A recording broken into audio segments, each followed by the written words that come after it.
Mesdames et messieurs, bonsoir, ravi de vous retrouver. Tout de suite les titres de ce lundi 29 mai.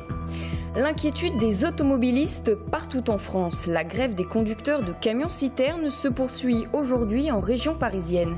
Si les premières stations essence impactées restent franciliennes, qu'en est-il en Indre-et-Loire ? Des transports scolaires plus sûrs pour les enfants en Touraine.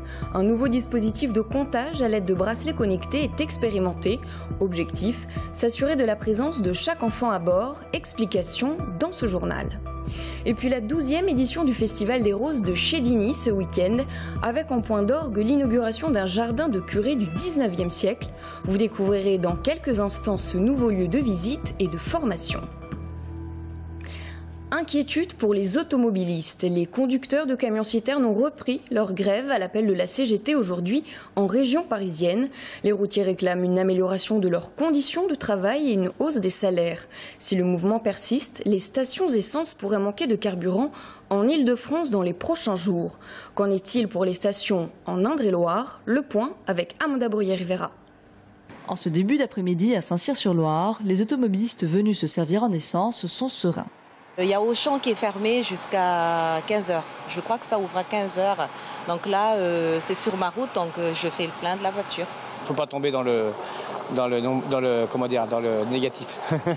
Malgré un petit mouvement de panique ce matin, où le nombre de clients a triplé dans cette station essence, la situation retrouvait son calme. Malgré quelques points de distribution tombés à sec, notamment à cause du pont de mai, la grande majorité des exploitants de stations essence ont pu faire face à la demande. Tout le monde a pris le devant, comme l'année dernière, parce que l'année dernière, à la même date, on a eu exactement la même chose, sauf que cette année, c'est un peu moins brutal. Nous avons quand même pu avoir les stocks qu'il fallait. Notre pétrolier n'est pas trop inquiet, même s'il gère assez étroitement l'affaire. Du côté des deux dépôts de pétrole de Saint-Pierre-des-Corps, rien à signaler, si ce n'est un calme plat.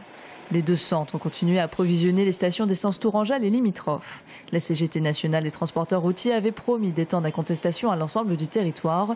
Force est de constater qu'il n'y a pas eu d'émulation dans le département. Par ailleurs, la raffinerie de Donges, en Loire-Atlantique, qui alimente le département, n'est plus à ce jour bloquée. En Touraine, pas de pénurie d'essence en vue à ce jour. Et puis deux informations en bref, avec d'abord ce règlement de compte à Amboise dans le quartier de Malétraine samedi soir. Un individu âgé de 59 ans assène un coup de couteau dans le bas-ventre d'un jeune homme de 27 ans. La victime, transférée à l'hôpital Trousseau, n'est plus en danger. L'agresseur, quant à lui, a été placé en garde à vue. Et puis ce tragique accident hier après-midi à Contres dans le Loir-et-Cher. Un couple à moto circulant à vitesse modérée a tout d'un coup perdu le contrôle du véhicule, venant finir sa course contre un poteau métallique. Le conducteur âgé d'une 60aine d'années touché à la tête est mort sur le coup. Des transports scolaires plus sûrs pour les enfants en Indre-et-Loire. Depuis 4 mois, 32 élèves expérimentent Carascol, un nouveau dispositif de comptage lors des ramassages. Les écoliers sont équipés de bracelets connectés qu'ils bipent en entrant dans le bus. Objectif, s'assurer que chaque enfant soit bien à bord au moment du départ. Reportage à l'école d'Ozouer en Touraine de Romain Delville. Un comptage instantané des élèves, les chauffeurs de car en ont rêvé, la start-up Groupière l'a fait. Bien sûr, quand il s'agit d'enfants de maternelle, comme ici avec l'école test d'Ozouer, Pauline, l'accompagnatrice, est là pour confirmer le compte et le décompte. L'application fonctionne avec le système Bluetooth d'un téléphone portable et un bracelet. Pour nous faire plaisir, les élèves l'ont sorti, mais normalement, il est bien calé au fond du sac. Au fur et à mesure que les enfants vont monter, ça va les compter. Et après, on part de l'école, on va au premier arrêt, on appuie sur suivant, qui a su le téléphone, et là ça décompte au bout d'un petit moment, parce qu'il faut une certaine distance avec les bracelets, et là ça déconnecte, et hop, ça nous enlève les élèves qui sont descendus. L'objectif, c'est de savoir combien d'enfants sont dans le car, à quel arrêt ils sortent, aussi pour mieux calibrer la jauge des transports scolaires. Et puis si au terminus il reste un élève, c'est qu'il s'est endormi, alors on peut appeler ses parents pour les rassurer. Ça sert à avoir une information précise sur quel usage ont nos enfants de transport en commun. Donc ça, c'est utile pour l'entreprise. Ça sert aux parents pour être rassurés, pour savoir où se trouve son enfant, si on ne l'a pas oublié dans le car, s'il ne s'est pas endormi tout simplement dans le car, et s'il est bien descendu à l'arrêt qui était prévu. L'Indre-et-Loire est département pilote du comptage scolaire instantané avec les écoles d'Ozouer en Touraine et Vouvray. Si l'application de l'application est concluante, elle pourrait intégrer le réseau régional de transport scolaire à la rentrée 2018. Après plusieurs mois d'arrêt faute d'argent, la construction de la grande mosquée de Tours sur la zone de Menneton est sur le point de repartir. Un budget de 3,7 millions récolté en grande majorité auprès de la communauté des 30 000 musulmans d'Indre-et-Loire va permettre de finir le gros œuvre. Fin de chantier prévu d'ici 15 mois. Malgré la chaleur, 15 000 visiteurs se sont pressés ce week-end à la 12e édition du Festival des Roses de Chédigny. Plus de 60 exposants étaient présents, parmi lesquels rosiéristes, pépiniéristes, artisans et associations environnementales. Point d'orgue du festival, l'inauguration du nouveau jardin du Prieuré.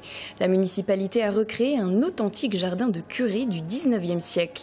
Lancé il y a 2 ans, ce projet se veut lieu de visite et de formation avec quelques invitations initiatiques, vous allez le voir. Coût de l'opération, 150 000 €. Romain Delville a rencontré les créateurs du jardin pour une visite guidée.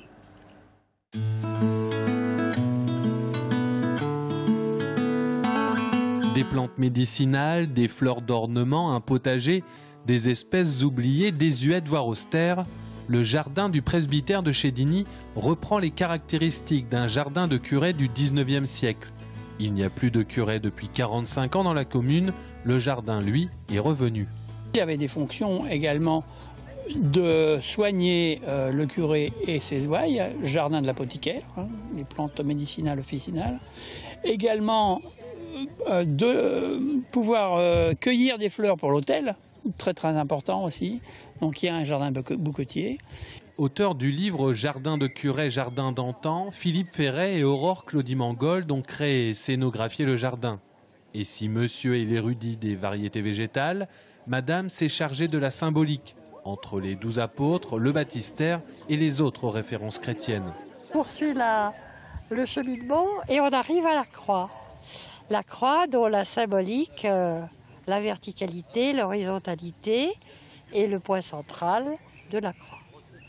Voilà, et puis on termine cette montée, parce que cette allée est en progression vers une montée, il n'est pas encore installé, mais c'est la source de vie.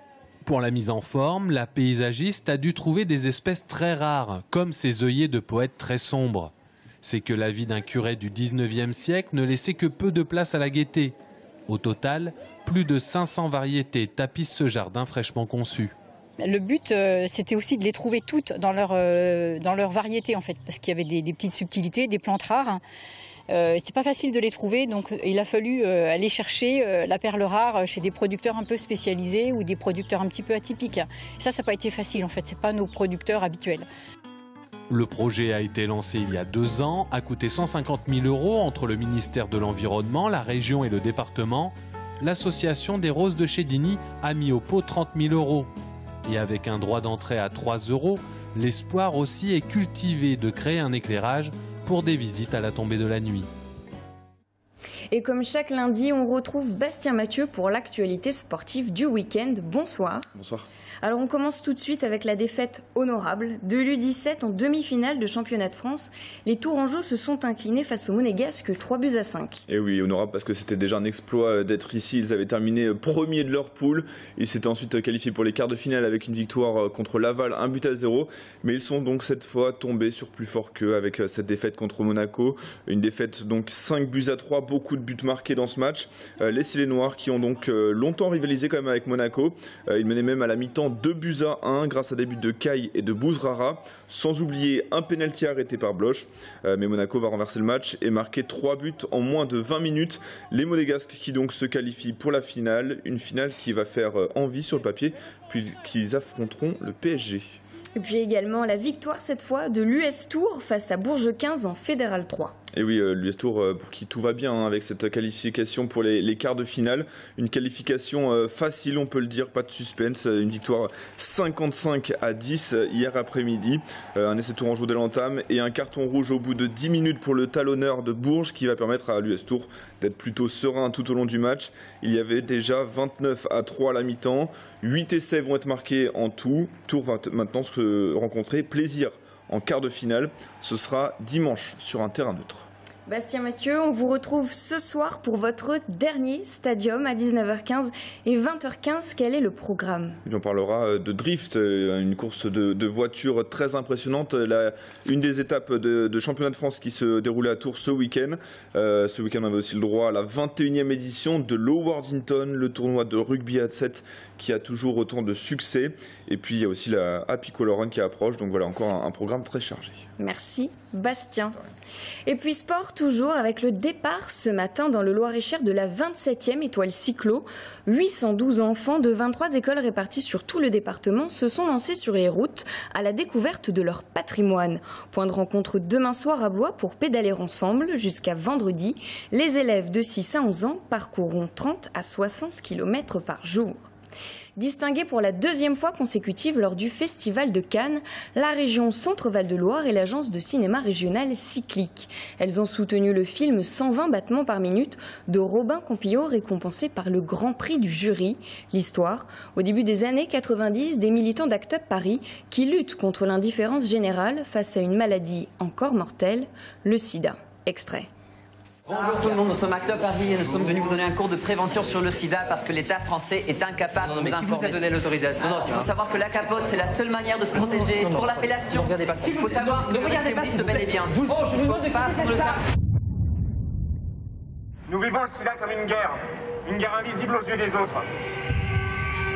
Pourtant nos amis meurent et nous ne voulons pas mourir. Nous nous battons contre ceux pour qui l'épidémie est une aubaine car elle tue depuis plus de 10 ans dans l'indifférence générale. Je vais résumer la situation. Melton Pharm a décidé d'orchestrer une pénurie de traitements afin de faire parler de sa nouvelle molécule. Et d'amplifier l'effet d'annonce, on va augmenter la pression et on obtiendra de toute façon les médicaments pour les gens qui en ont besoin. En Indre-et-Loire, le chômage a reculé de près de 3 points au mois d'avril. Un constat encourageant, rendu possible grâce au travail de nombreuses associations sur le terrain. Parmi elles, Crépi Touraine qui multiplie les ateliers pour permettre les passerelles entre entreprises locales et demandeurs d'emploi. Pour nous en parler, Valérie Bonneau, chargée de mission de l'association. À tout de suite.